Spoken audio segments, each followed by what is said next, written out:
Un très bon après-midi à vous tous qui suivez la télévision rwandaise. C'est toujours un plaisir de vous retrouver pour cette nouvelle édition. Le Rwanda confirme être en pourparlers avec l'Italie concernant l'accueil des réfugiés, des migrants qui pourraient être accueillis au camp temporaire de Gashora en attendant leur réinstallation dans un pays tierce. Le récit de Patrick Nyedandi. Cette information a été annoncée ce jeudi par la porte-parole du gouvernement rwandais, Yolande Makolo, lors d'une interview accordée à nos confrères de Royal FM. Elle a révélé que le Rwanda avait entamé des discussions avec le gouvernement italien en vue d'accueillir des réfugiés et migrants en provenance d'Italie.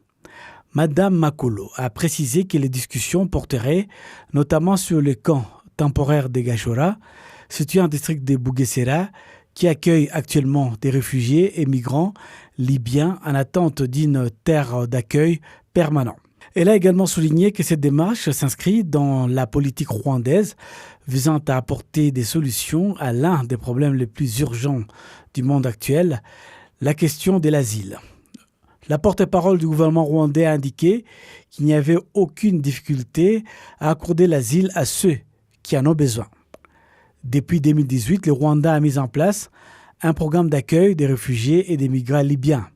Déjà, le Rwanda, fort d'une longue tradition d'accueil des réfugiés, s'est engagé dans sa politique à contribuer à l'accueil des réfugiés et des migrants du monde entier. À ce jour, le Rwanda accueille environ 100 000 réfugiés, originaires pour la plupart des pays de la région. Parmi les réfugiés accueillis dans le camp temporaire de Gashora, certains ont déjà trouvé un pays d'accueil, principalement en Europe, notamment en Norvège, en Suède, en France, au Canada et aux États-Unis d'Amérique. Et plus de 500 enfants de toutes les régions du pays, ainsi que des enfants représentant leur père, issus de 5 camps de réfugiés au Rwanda, ont participé actuellement à la conférence nationale des enfants. Cette conférence qui célèbre cette année sa 18e édition a pour thème « Demain, c'est mon enfant », un thème qui rappelle aux enfants leurs valeurs et leur rôle essentiel dans leur propre développement qui profitera à eux-mêmes, à leur famille et au pays tout entier. Dans son discours, la présidente de la Conférence nationale des enfants, Isimbi Kedia, a remercié le pays et ses dirigeants de se soucier constamment des enfants et de leur donner la parole. Elle a exhorté chacun à rester proche des enfants et à promouvoir toutes les actions qui soutiennent leur développement, et les protègent et défendent leurs droits. L'une des participantes a indiqué que cette conférence joue un rôle important dans le développement de l'enfant en général. Ce MIS était instructif pour la jeunesse rwandaise et rwandaise, et ça nous a montré notre capacité pour développer notre pays comme la jeunesse, et ça nous a donné beaucoup d'idées et ça nous a montré notre capacité de penser pour notre pays, travailler pour notre pays. Oui, il y a beaucoup de challenges comme la pauvreté, il y a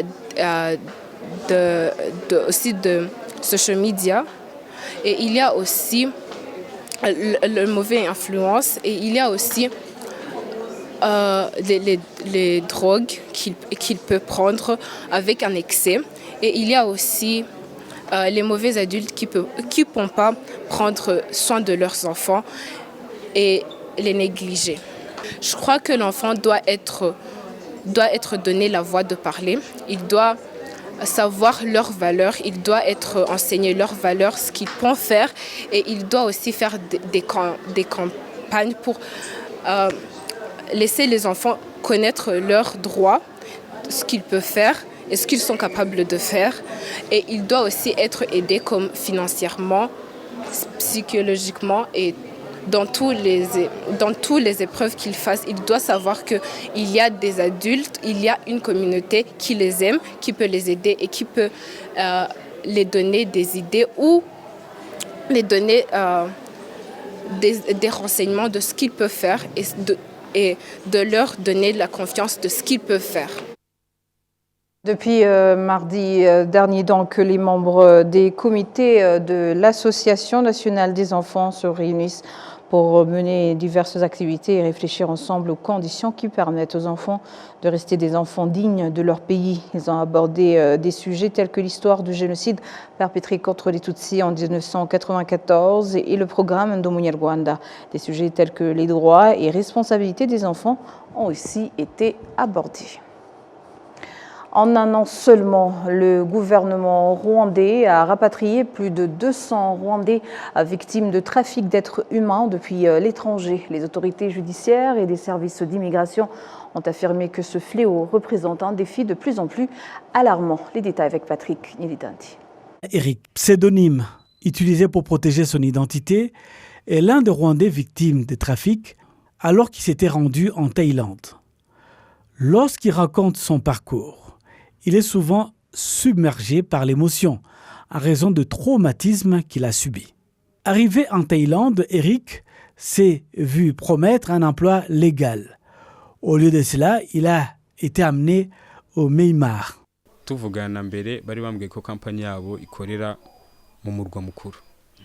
On m'avait d'abord dit que l'entreprise était basée dans la capitale. Puis sans prévenir, on a changé d'avis et on m'a annoncé que je travaillerais en zone rurale. Le vol ne durait qu'une cinquantaine de minutes. Et en ce moment-là, je n'ai pas eu le choix, car le voyage avait déjà commencé. Il était impossible de faire demi-tour. Je me suis préparé à partir. Et un autre chauffeur m'a ramené à l'aéroport international de Bangkok, où j'ai pris un vol pour Mae Sot. De Mae Sot à mon lieu de travail, le trajet a été interminable, entre 6 et 7 heures. On m'a transféré d'un véhicule à l'autre, jusqu'à ce que nous arrivions enfin dans un endroit entouré de champs. Je ne voyais même pas une seule maison. À son arrivée, des personnes l'attendaient sur le fleuve qui sépare la Thaïlande et le Myanmar. Le travail auquel on l'a contraint impliquait des activités criminelles facilitées par le cyberespace. Pourtant, avant de quitter le Rwanda, on lui avait assuré qu'il travaillerait dans un centre d'appel de services clients.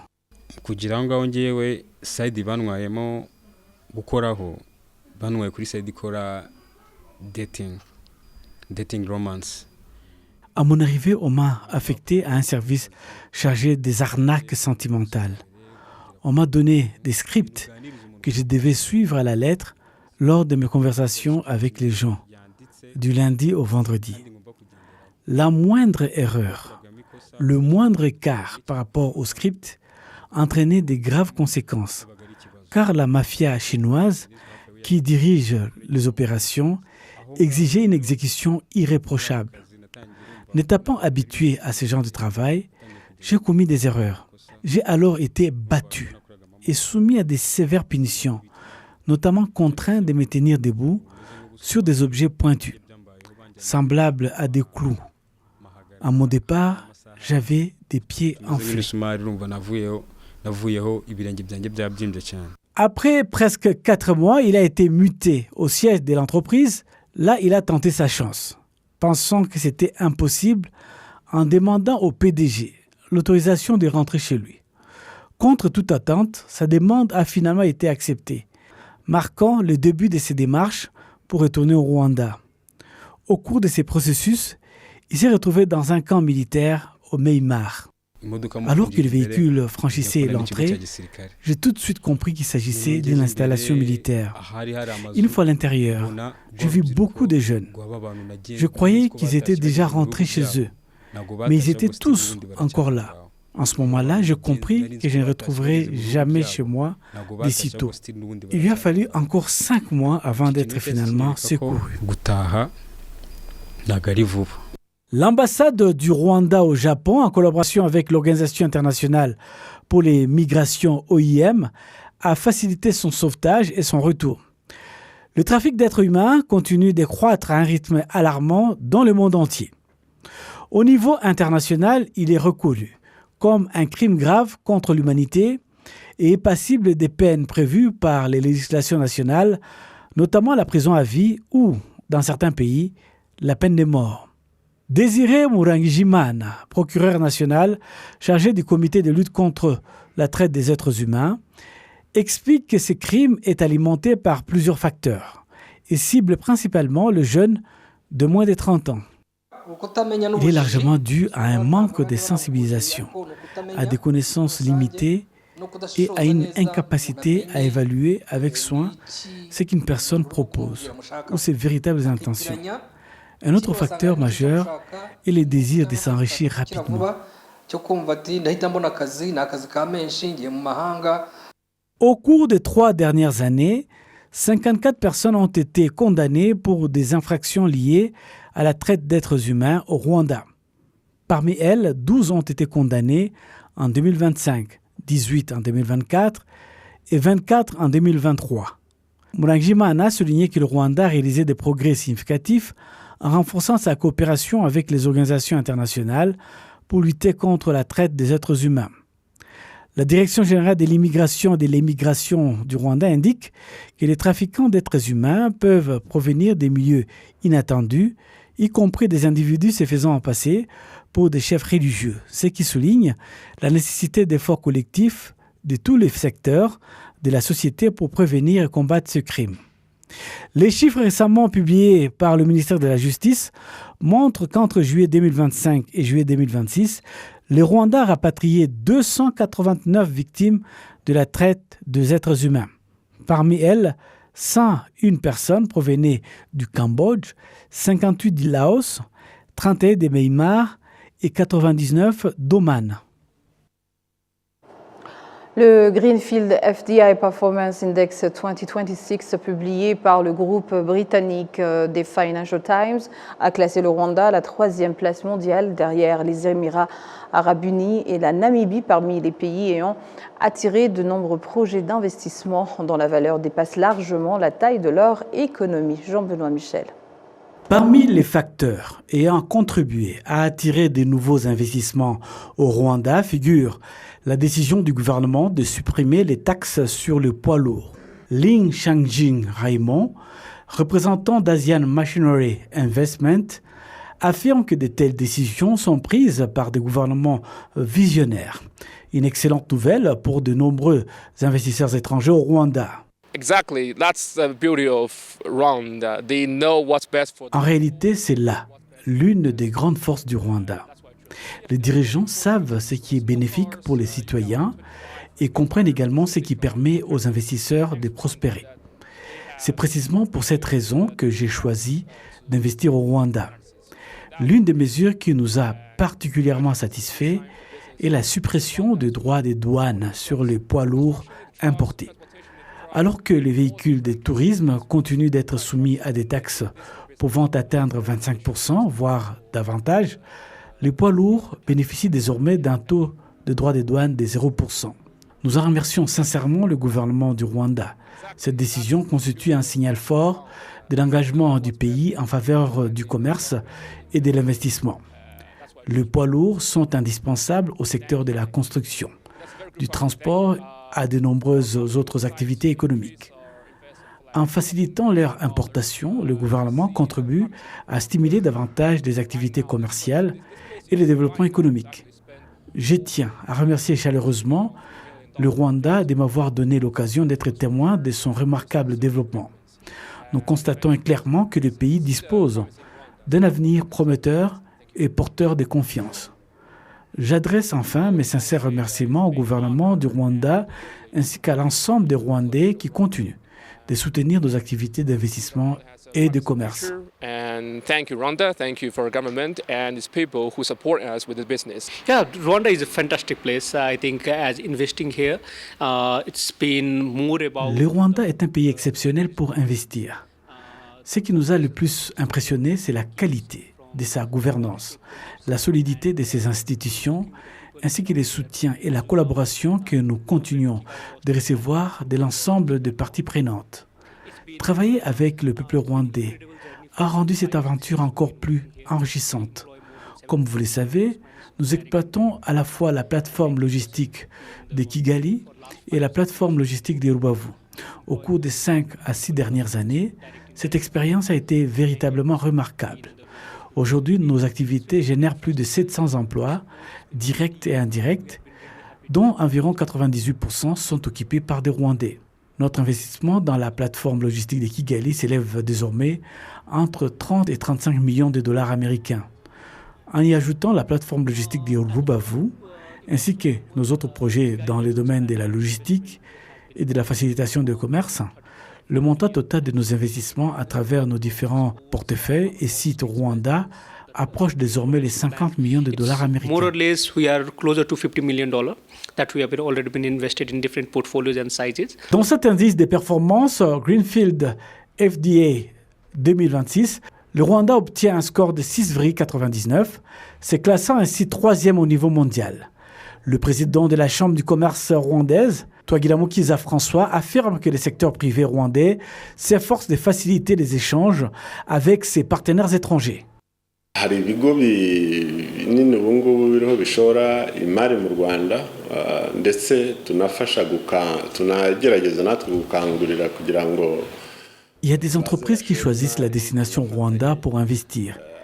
Et nous-mêmes faisons des efforts pour rendre le Rwanda attractif auprès des investisseurs et en leur fournissant des informations précieuses sur le secteur porteur de notre économie.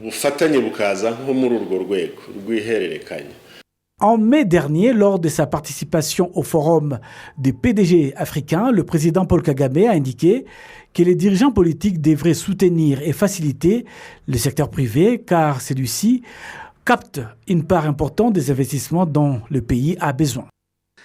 So I want to thank the private sector. The private sector, they are actually to some level hustlers. Le secteur privé accomplit un travail remarquable. En réalité, à certains égards, il a même dépassé le secteur public. Cependant, nous pourrions accomplir davantage si nous trouvions des moyens de renforcer la collaboration entre le secteur privé et le secteur public afin qu'ils travaillent main dans la main et en tirent les bénéfices mutuels. Lorsqu'on considère les défis et les besoins de notre continent, nous poursuivons tous les mêmes objectifs. Je tiens à saluer les secteurs privés. Dans une certaine manière, ces acteurs sont des personnes dynamiques capables de trouver des solutions et de surmonter certains obstacles qui peuvent provenir des institutions publiques. Mais si ces obstacles n'existaient pas, le secteur privé aurait déjà réalisé des progrès encore plus importants et le continent africain serait lui aussi beaucoup plus avancé. C'est pourquoi j'appelle chacun d'entre nous à poursuivre cette coopération. Nous qui travaillons dans les institutions publiques devons améliorer notre manière d'accomplir nos responsabilités et mettre en place un environnement qui permette au secteur privé de travailler efficacement car il constitue le moteur du développement et doit continuer à jouer ce rôle.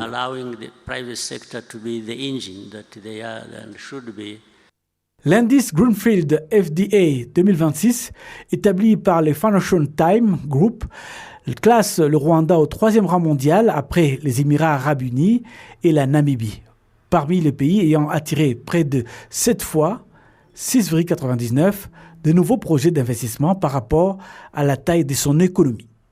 Les Émirats arabes unis ont obtenu un score de 19,21, la Namibie 7,74, le Rwanda 6,99 et le Costa Rica se classe en 4e position avec 6,50. Le Rwanda a affirmé avoir des expériences à partager avec la communauté internationale dans le domaine du développement et de l'utilisation des énergies propres. Ces initiatives seront notamment présentées lors d'une rencontre internationale prévue en Australie à la fin de ce mois. L'annonce a été faite par le ministère rwandais des Infrastructures à l'occasion d'une conférence de 2 jours organisée à Kigali qui sera également marquée par la signature d'accords de coopération dans le secteur des énergies propres. Jean-Benoît Michel nous en dit plus. Cette conférence consacrée aux énergies propres se tient au Rwanda, alors que les statistiques montrent que la proportion des ménages utilisant principalement des solutions énergétiques propres et des technologies modernes pour la cuisson reste limitée à seulement 5,4%. Au Rwanda, 76% des ménages utilisent encore le bois de chauffage comme principale source d'énergie, tandis que dans les zones rurales, cette proportion atteint 92,5%. Dans les villes, 50,6% des ménages utilisent le charbon de bois, 32,1% le bois de chauffage, alors que 16,8% utilisent le gaz de pétrole liquéfié. Réunissant des représentants du secteur privé, des partenaires au développement ainsi que des décideurs politiques, cette rencontre de 10 jours à Kigali a également permis de présenter les conclusions du rapport Energy Progress Report 2026. Ce rapport indique qu'environ 660 millions de personnes dans le monde n'ont toujours pas accès à l'électricité, tandis que près de 2 milliards de personnes utilisent encore des combustibles polluants pour cuisiner. Le document souligne également que l'Afrique subsaharienne concentre près de 85% de la population mondiale et privée d'accès à l'électricité. Pour le ministre kenyan chargé de l'énergie et du pétrole, James Opiyo Wandayi, l'Afrique doit accélérer ses efforts pour renforcer son autonomie énergétique.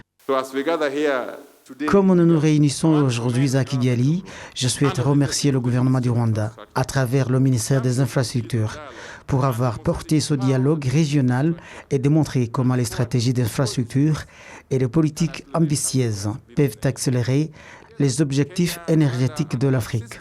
Ensemble, le Kenya, le Rwanda et nos frères et sœurs des autres nations africaines ont l'opportunité de construire non seulement des réseaux électriques nationaux, mais aussi un écosystème énergétique africain interconnecté qui favorise le commerce, l'innovation et un développement économique durable.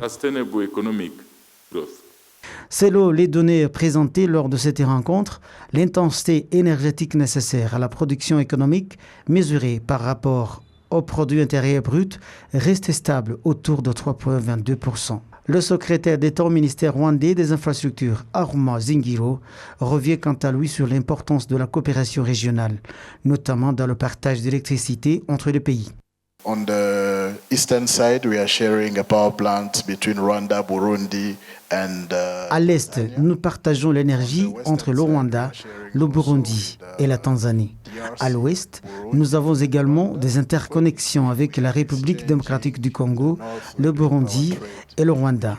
Au nord, nous partageons l'énergie avec l'Ouganda, qui est directement connecté au Kenya. Nous avons donc des exemples concrets qui montrent que cela fonctionne. Plus nous investirons dans l'intégration régionale, plus nous réussirons. Dans cette région d'Afrique subsaharienne, plus de 560 millions de personnes n'ont toujours pas d'accès à l'électricité, tandis qu'environ 1 milliard de personnes ne disposent pas encore de solutions de cuisson utilisant des énergies propres. Malgré cette situation, l'Afrique possède d'importantes ressources naturelles dans le domaine des énergies renouvelables. Le continent concentre près de 60% des meilleurs sites au monde présentant un fort potentiel de production d'énergie solaire. Pourtant, l'Afrique ne reçoit qu'environ 3% des investissements mondiaux consacrés au secteur énergétique. Et à la suite de la décision des autorités de fermer les usines produisant le gin, communément appelé Ibioma, une opération de retrait de ces boissons a débuté ce matin dans plusieurs quartiers de la ville de Kigali, menée par différentes institutions dans les forces publiques. Nous allons peut-être y revenir, mais d'abord, le Rwanda a franchi une nouvelle étape dans le développement de l'enseignement supérieur en technologie numérique. Dès le mois de septembre, le Rwanda Institute of Computing, RIC, ouvrira ses portes avec une première promotion composée des diplômés de la Rwanda Coding Academy. Cet établissement formera des spécialistes en intelligence artificielle et en cybersécurité, deux domaines stratégiques pour l'avenir du pays. Solange Moulergois nous en dit plus. 2 ans après avoir obtenu leur diplôme à la Rwanda Coding Academy, Valensi Niyonsenga et apôtre Mwenedata affirment que les compétences acquises dans cette école leur ont permis de s'intégrer rapidement sur le marché du travail. Ils se réjouissent également d'avoir déjà contribué à plusieurs projets technologiques qui apportent aujourd'hui des solutions concrètes dans différents secteurs.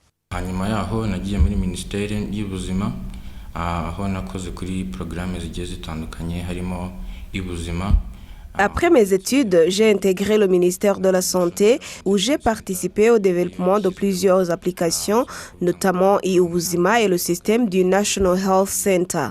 J'ai également contribué à un projet mené conjointement par le ministère de la Santé, le ministère de l'Éducation et le Conseil de l'enseignement supérieur visant à mettre en place un système de reconnaissance des diplômes.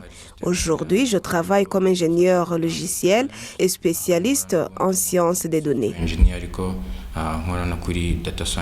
Lors de sa deuxième réunion, le Conseil des ministres a approuvé la création du Rwanda Institute of Computing, RIC, rattaché à l'Université du Rwanda et situé à proximité de la Rwanda Coding Academy. Cet institut ouvrira ses portes en septembre.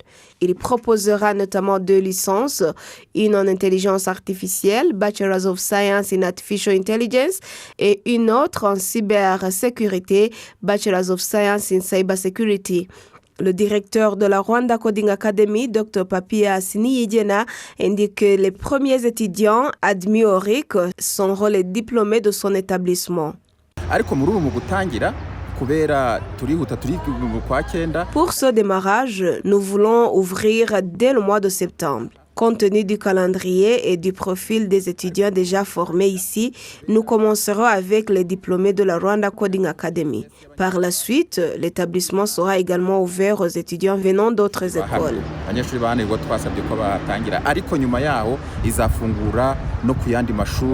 Les futurs étudiants se disent déterminés à saisir cette opportunité pour approfondir leurs connaissances et renforcer leurs compétences. Pour Dr Youssouf Ngenzi, enseignant en informatique à l'Université du Rwanda, la création d'un établissement spécialisé dans les technologies de pointe constitue une avancée majeure pour le pays. Cette initiative permettra de former de véritables spécialistes. Au lieu d'étudier plusieurs domaines de manière superficielle, les étudiants pourront se consacrer pleinement à une spécialité comme l'intelligence artificielle ou la cybersécurité. Ils développeront une expertise solide dans leur domaine et auront toutes les chances d'exceller. Je suis convaincu que cet objectif sera atteint. Depuis sa création en 2021, la Rwanda Coding Academy a diplômé 414 étudiants. Les diplômés de 3e et 4e promotion seront les premiers à intégrer le Rwanda Institute of Computing lors de son ouverture. Un mois après donc, le lancement du système de paiement e-cash, la Banque nationale du Rwanda se félicite des premiers résultats enregistrés, estimant que cette solution produit déjà des effets significatifs. Toutefois, elle poursuit les campagnes de sensibilisation afin d'encourager davantage les citoyens à l'adopter, tout en travaillant à améliorer son fonctionnement là où des défis persistent. Les acteurs du secteur financier ont souligné que certains utilisateurs ne comprennent pas encore pleinement ce nouveau système et que quelques insuffisances techniques ont parfois entraîné un retour vers les services bancaires traditionnels. Ils appellent ainsi à renforcer les améliorations techniques et la sensibilisation du public. Pour les utilisateurs déjà inscrits sur eCash, la facilité et le faible coût des transferts d'argent constituent des avantages majeurs, même si certains estiment que le service nécessite encore des améliorations. Nyoyongura Francine, responsable au sein de R-Switch, l'entreprise chargée du suivi du système eCash, reconnaît l'existence de ces difficultés et assure que des solutions sont en cours d'élaboration avec les institutions financières concernées. La gouverneure de la Banque nationale, Madame Soraya Hakuzi-Alemi, a indiqué que cette innovation a déjà amélioré les opérations de paiement et enregistré une adoption encourageante, tout en soulignant la nécessité de combler les lacunes, notamment en matière de connaissance des utilisateurs. Selon la BNR, eCash a déjà permis de transférer plus de 960 milliards de francs rwandais à travers plus de 10 millions d'opérations, tandis que le nombre d'utilisateurs des services d'interopérabilité entre institutions financières est passé de 740 à 1 715 000, soit une hausse de 166%. Et c'est sur ces images que nous clôturons cette grande édition. Au nom de toute l'équipe qui a contribué à sa réalisation, je vous souhaite de passer une excellente poursuite des programmes de la télévision rwandaise.